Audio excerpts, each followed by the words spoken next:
Bueno, verlo de nuevo me da mucha alegría. Quiero contarles una historia. Es de un piloto y una rata, el animalito. Dice que el jet moderno en la pista era una gran maravilla. Estaba equipado con la tecnología y los armamentos más modernos.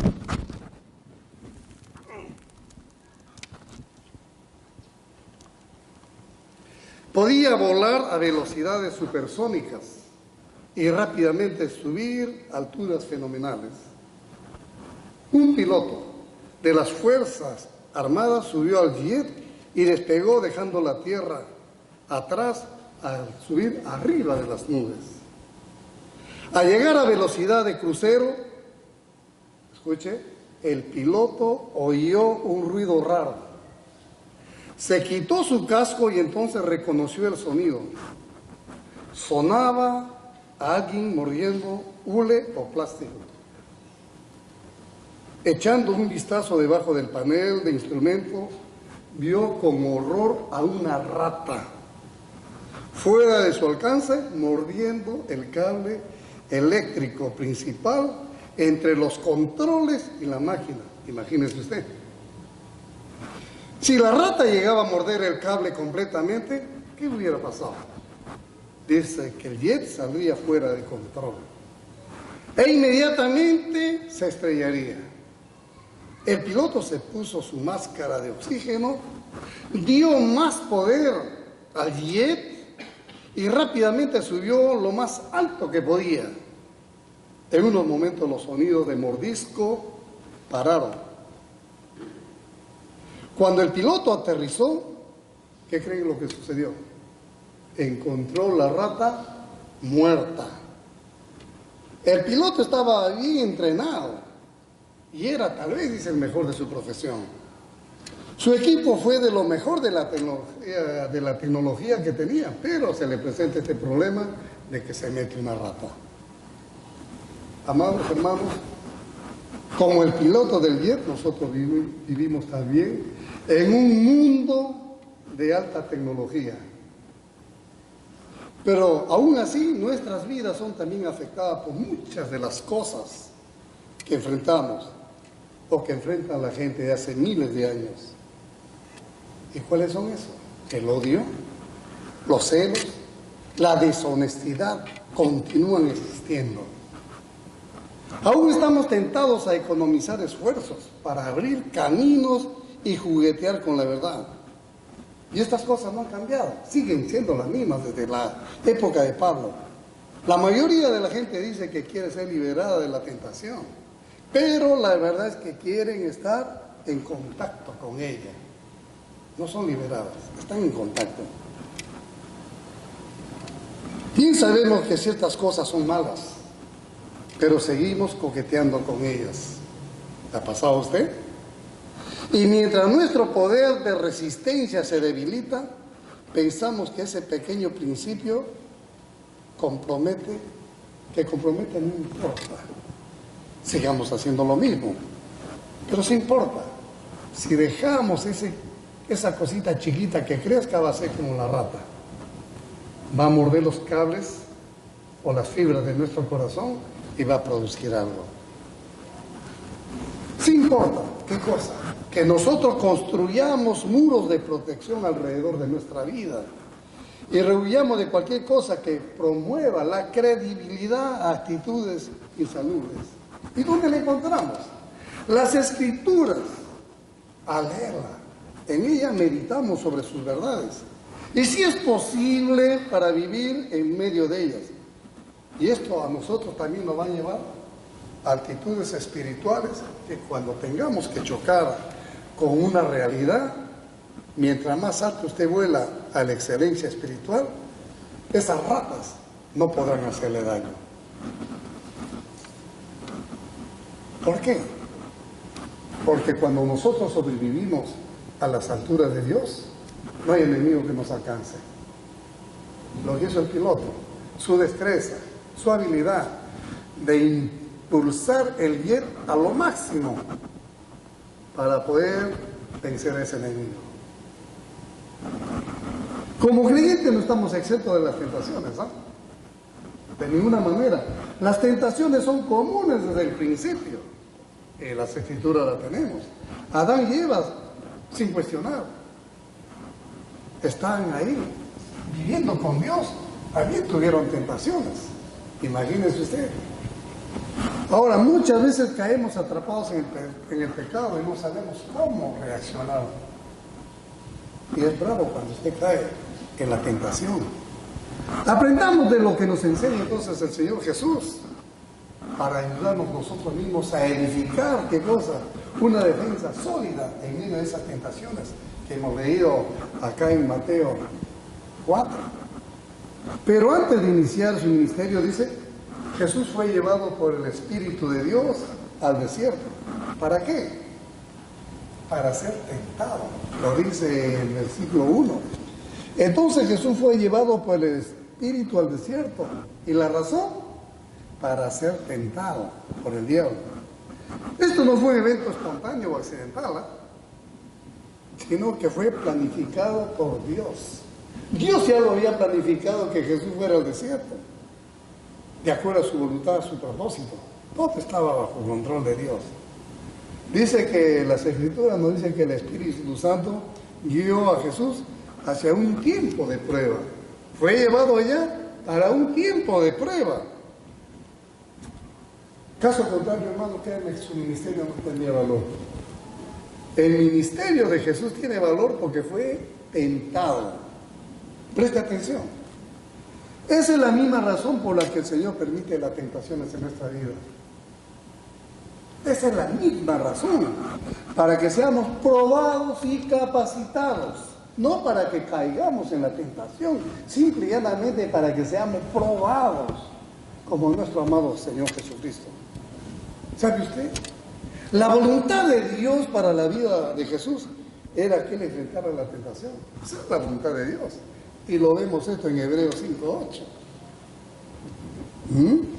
Ahora, la palabra tentado en el idioma griego son dos términos que describen tentación o prueba. Y Jesús tenía que pasar o por la tentación o por la prueba. Pero sin embargo dice que esta palabra tiene una connotación de probar con el propósito de ser fortalecido. ¿Qué es la tentación? Ser probado entonces para ser fortalecido. Y tenemos ese ejemplo de Jesús, probado con el propósito ese, de ser fortalecido. La palabra acá usada aquí es de destrucción. Y Mateo 6:13 dice bien claro: y no nos metas en tentación, mas líbranos del mal. Destruye el mal, Señor. Y Santiago 1, versículo 13 y 14 dice: cuando alguno es tentado, no diga que es tentado de parte de Dios, porque Dios no puede ser tentado por el mal, ni él tienta a nadie, sino que cada uno es tentado cuando de su propia concupiscencia. ¿Qué cosa es concupiscencia? De su propia pasión es atraído o seducido. Cuando nuestra propia pasión nos atrae, es como la carrada. Mordemos al pez y caemos. ¿Sí? Ahora, ¿el enemigo quería destruir al Hijo de Dios? Claro que sí, quería destruirlo. Ojo, Dios nunca va a tentar para destruirnos. Jamás Dios va a permitir eso. Pero constantemente nos prueba a nosotros. Escuche eso, hermano, para fortalecernos. Y tenemos en toda la Biblia, no lo voy a decir, pero si quieren anoten, Deuteronomio 8, versículo 2, versículo 16, el capítulo 13, versículo 3. Primera de Pedro también habla en el capítulo 1, versículo 7. El capítulo 4, versículo 1 al 16. ¿Por qué habla esto? Porque Satanás nos tienta para destruirnos. Pero Jesús permite la tentación para fortalecernos. Esa es la diferencia. Las tentaciones pudieron haber sido visiones o fenómenos físicos, basados en hechos en que Satanás actúa. Dice que lo llevará a una montaña más alta para ver los reinos de la tierra. Pero sin embargo, hermano, Satanás acá habla en una manera muy astuta y le dice: si eres hijo de Dios, ¿Sí? Dado que eres el Hijo de Dios, en otra palabra, Satanás no dudaba de que Jesús fuera el Mesías. Él sabía que era el Mesías, pero ¿cómo usa la palabrita? Sí eres el Hijo de Dios. Acá vemos una afirmación de Dios en el versículo 3:17. Y hubo una voz del cielo que decía: este es mi Hijo amado en quien tengo complacencia. Él sabía eso, porque era la voz de Dios hablando, antes de que Cristo empezara su ministerio. Pero Satanás, el mentiroso, el astuto, que dijo: si eres Hijo de Dios, comenzó a combinarlo al Señor Jesucristo. Y esto es importante, porque Satanás lo está tentando a Jesús a que actuara independientemente de su Padre, no teniendo esa comunicación con el Padre y satisfaciendo el hambre que tenía. ¿Dónde es que le agarra? En una parte donde uno puede caer fácilmente: el hambre. Tentó a Jesús para que satisfaciera sus necesidades personales, utilizando, como vuelvo a repetir, sus poderes mesiánicos, y también para ganarse a los hombres a través de la alimentación, como lo hacen muchos políticos en campañas presidenciales. ¿Usted ha visto lo que hace un político en una campaña presidencial? Reparte dinero, reparte comida, reparte todo. ¿Y para qué lo hace? ¿Porque es muy buena gente? No, simplemente porque quiere ganar votos, quiere ganar adeptos. Esto se ve sobre todo en nuestros países, hermanos. Pero sin embargo, en el Antiguo Testamento, el Mesías o en el Nuevo Testamento, el Mesías es descrito como el que alimenta al hambriento. Lo hemos visto muchas veces. Igualmente en el Antiguo Testamento, en Isaías 58, 6, 7, cuando habla. Estas experiencias de tentación hasta cierto punto ocurrieron a lo largo del ministerio del Señor Jesucristo. Recuerde usted, la alimentación de los 5,000, que registra Mateo 14, y los 4,000 en Mateo 15, mostraron cómo los hombres podían y lo hicieron abusar de la alimentación física de Dios. Ellos querían comer solamente por comer, por alimentarse, pero no buscaban a Dios en esencia, que era este Dios mesiánico que venía para dar vida y vida en abundancia. Y esto es similar a los problemas de la experiencia de Israel en el desierto. ¿Recuerdan ustedes cuando el pueblo de Israel constantemente recibía maná del cielo? Pero ¿cuál era la respuesta del israelita? Murmuración. Todos los días me está dando maná. ¿Para qué nos sacaste de tierra de esclavitud? Allá hubiéramos estado mejor buscando eso. Y Mateo vio un paralelo entre Moisés y Jesús. ¿Por qué?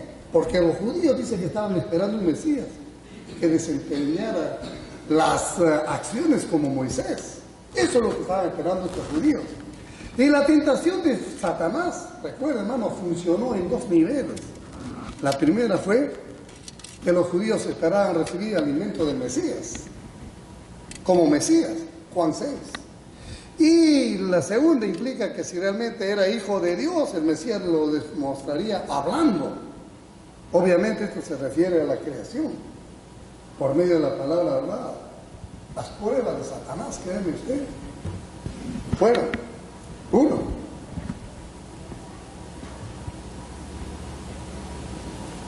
proporcionar la alimentación humana como lo hizo Moisés. Mostrar su poder hablando de un acontecimiento milagroso. Como dice acá el versículo 4, no solo de pan vive el hombre, sino de toda palabra de Dios. Eso es lo que estaba demostrando. Pero sin embargo, cuando vemos el versículo 4, dice: escrito está, refiriéndose a qué? A la ley de Dios. Siempre Jesús se agarró de la palabra de Dios ante la tentación. Él decía: escrito está. Y habla de Deuteronomio 8:3. Esta cita se relaciona con Dios proveyendo maná a los hijos de Israel durante la etapa esa en el desierto, como decía anteriormente. Todas las respuestas de Jesús a la tentación de Satanás son citadas en Deuteronomio. O sea que vemos acá a nuestro Señor Jesús que está citando al libro de Deuteronomio. Ahora, De este pasaje, ¿qué aprendemos? Primeramente, la tentación. ¿Qué es la tentación? La tentación dice que es una invitación para actuar independientemente de la voluntad de Dios. ¿Cree usted eso? ¿Qué es eso? En una palabra yo podría decir, es el anzuelo que tira aquel que pesca para agarrar la carnada. ¿Y quién tira el anzuelo? Satanás.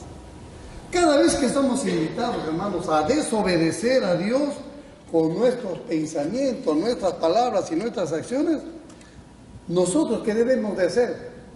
Escoger entre ser fieles al Señor o seguir nuestro propio camino. Y Jesús hizo eso. Cuando fue tentado, lo primero que él buscó fue buscar la respuesta a través de la palabra de Dios y no un camino humano. No lo buscó de ninguna manera. Esa es la tentación, caer en. Ahora, el tentador es conocido con nombres diversos en la Biblia. Se le dice el diablo, Satanás, se le dice el acusador, el difamador, padre de mentiras, entre otras cosas. Esa es la definición del tentador. Y créeme que Satanás es un ser inteligente, pero hay algo en él, está lleno de maldad y está dedicado a causar el mal en las personas, en todo el mundo. Ese es el plan de Satanás. Es mentiroso. Tiene tal vez un verbo tan especial que usa muchas veces las escrituras para hacernos caer a nosotros. Y si nosotros no respondemos como respondió Jesús, mirad. Satanás es un ángel caído. Créanme, y hace su aparición en las Sagradas Escrituras, ¿dónde? En el huerto de Edén. Ahí empezó su obra. ¿Y dónde pudo seducir a quién primeramente? A Eva. La sedujo de una manera tal con la mentira. ¿Sí? Entonces podemos decir que Satanás es la fuente original del pecado. Y aún hoy en día él continúa engañando, mintiendo y haciéndonos caer a nosotros si es que no nos agarramos de la palabra de Dios. Es así donde ataca él. Cuando usted no vive la palabra de Dios. Él es la fuente original del pecado. Créanme, hermanos. Y una de las mentiras de Satanás consiste en convencernos de que Él no existe. Es tan astuto que nos hace, no, Satanás no existe. Y entra ahí nuestras propias pasiones. Ahora, muchos lo ven como una figura imaginaria. Usted cuando le dicen dibuje a Satanás, ¿cómo lo dibuja? Muchas veces le ponemos cuernos, ojos grandes y terminamos en una colita, ¿no? A veces tenemos esa idea de Satanás, pero lo que cae en esa mentira está en un lugar precioso para ser tentados. Satanás muchas veces puede ser como una persona normal. Recuerde que era un ángel bello que quería compararse a Dios.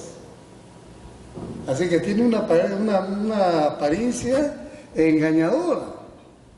Engaña. Ahora, si negamos su existencia, le damos oportunidad para arruinar nuestra vida. Créame usted. No, Satanás no existe. Pero sin embargo, nosotros le damos oportunidad para que él actúe. ¿Ya? Y cuando le damos esa oportunidad, créeme que no vamos a tener oportunidad de defendernos. Porque él es hábil. Es padre de mentiras. Ya lo ha hecho desde un comienzo, con Eva, con el mismo Adán. Además, al dudar de su existencia, también dudamos de la verdad de las Escrituras. Porque la Biblia nos dice que sí, existe Él. Está registrado en la Biblia, lo cual nos declara que el diablo es real y es maligno, padre de mentiras. La misma Escritura lo dice. Y acá en Mateo 4, el 1 al 11, se describe al diablo como el tentador, hemos dicho. Y sin embargo también vamos a ver la ocasión. Satanás siempre es como ese zorro que está atento en qué momento saber atacar. En la que esos sucesos ocurrieron en la vida de Jesús tiene una gran importancia. ¿Cuándo es que Satanás aparece? Cuando Jesús había pasado 40 días con 40 noches en el desierto, tenía sed y tenía hambre. Créeme usted, Satanás no esperó hasta que el Señor estuviera débil y con hambre, después de haber ayunado durante los 40 días. Es curioso, dijo, a este lo agarro acá. Tiene hambre, tiene sed, acá lo voy a agarrar. No es así con nosotros. Espera que humanamente tengamos ya las baterías bajas para poder ser atacados. Acá es el rey.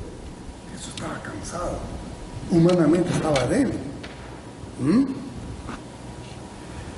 De igual manera hace uso de esa táctica hoy en día en nuestra vida para tentarnos Él. En el momento en que estemos más vulnerables física y espiritualmente, Satanás ataca. Cuando usted está pasando por una prueba que parece que Dios no le responde, ahí aprovecha Él a meterse. ¿Dónde está tu Dios? Que cuando tú oras no te responde. A ese Dios estás adorando. Aprovecha el momento oportuno en que estás desarmado, en que estás débil. Pero ¿qué debo de hacer yo cuando estoy débil, cuando estoy caído? La palabra de Dios no dice que debo de alimentarme más de su palabra para poder resistir el día malo. Sí, y eso es lo que hizo Jesús. Siempre a la respuesta del enemigo Él supo responder con palabras de verdad, con palabras que llegaban y que hacían correr. Miren lo que dice 1 Corintios capítulo 10 versículo 13. Nos dice, pero fiel es Dios que nos dejará ser tentados más de lo que podamos resistir. Fiel es Dios que cuando nosotros meditamos en su palabra no va a permitir que nos tienten más allá. Dice, sino que dará también juntamente con la tentación la salida para que podamos soportar. Fiel es Dios. Cuando nosotros pasamos por esa prueba, somos débiles, pero tenemos la palabra de Dios para poder agarrarnos. Y qué bueno, que acá hay una respuesta. En nuestra propia fuerza, hermanos, créanme, nosotros somos, vuelvo a repetirlo, quiero recalcar, que somos fuertes, somos débiles. Pero el Señor siempre es fiel. Él sí es fuerte. Su palabra es fuerte. Su palabra es transformadora. Su palabra me puede ayudar en los momentos de angustia.